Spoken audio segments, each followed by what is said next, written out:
घर में दो वस्तुओं का नाद होते रहना चाहिए। अगर नकारात्मक ऊर्जाएं नष्ट करनी है तो कोई टोना नहीं है, कोई टोटका नहीं है, कोई तंत्र नहीं है, कुछ नहीं। दो स्वर आपके घर में सुबह शाम होते रहने चाहिए। पहला शंख का और दूसरा घंटी का। ये दो स्वर नकारात्मक ऊर्जाओं को नष्ट करते हैं घर से। ऐसा कहते हैं जिस घर के बालकों की निद्रा शंखनाद से खुलती है, माताजी पिताजी स्नान ध्यान करके नीचे से शंखनाद करें और शंख ध्वनि पूरे घर में गूंजनी चाहिए। कई लोग क्या करते हैं, केवल मंदिर में शंख बजाते, नहीं, बीच आंगन में खड़े होकर शंख बजाना चाहिए। पूरे घर के कोने कोने तक उसकी ध्वनि जानी चाहिए।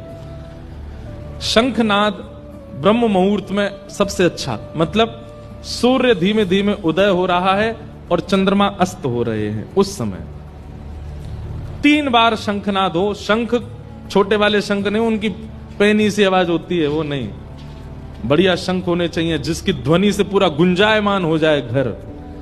ऐसे शंख जिन घरों में बजते हैं वहां कभी नकारात्मक ऊर्जा नहीं आ सकती। कई बार ऐसा होता है कि आप किसी घर में जाते हैं, हमारा तो काम ही पड़ता है लोगों के, अब तो हमने बहुत बंद कर दिया जाना, जाते ही नहीं। पर कई बार ऐसा होता है कि किसी के घर में जाते हैं और जब जाकर के निकलते हैं ना, सारे विचार सारी भावनाएं सब नष्ट हो जाती हैं। पता चल जाता है कि यहां नकारात्मक ऊर्जा थी। कहीं कहीं हम संकेत कराते हैं, अब तो जाना बंद कर दिया घर में, अब कहीं नहीं जाते हम, बहुत कम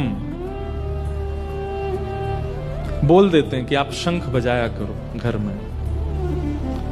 अब उसके लिए कुछ कर रहे हैं, कुछ करना है, शंख रखिए घर में और नित्य उसका स्वर निकालिए।